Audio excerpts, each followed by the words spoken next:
አቡነ ገብረ መንፈስ ቅዱስ ወደ ዝቋላ ሲሄዱ 3 ሽማግሌ ሰዎች አገኙ። በእግዚአብሔር ዘንሃል ጥቂት አዝለሸኝን ደክሞናል አሉ። እሺ ብሎ አንዱን ሽማግሌ ተሸክመው ሲሄዱ እሳቸው ሽማግሌ ሆይ ደክሟል፣ እህል በልተህ ስለማታውቅ ደክሟል፣ እዚህ ይበቃል አሉ። የት ታውቀኛለህ አሉ።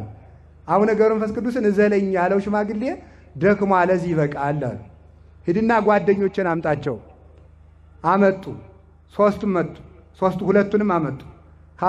አምጥቶ ሲጨርስ እናንተ ሽማግሌዎች ከየት መጣችሁ? መዓዛችሁ ልብን ይመስጣል አሉ። በአንድነት በሶስትነት ተገለጡለት። ለካ ሥላሴ ናቸው ሽማግሌ መስለው የተገለጡለት ማለት ነው፣ የተገለጡላቸው። ስለዚህ አብ ምን ይላል ደራሲው? ስለዚህ ምን አለ? አብ በዘባኑ ወልድ በዘባኑ መንፈስ ቅዱስ በዘባኑ ዘሐዘልዎ በኪዳኑ ብሎ ይናገራል። ተመልከቱ። አብ ወልድ መንፈስ ቅዱስን ለማዘል የበቃ ማን? አቡነ ገብረ መንፈስ ቅዱስ።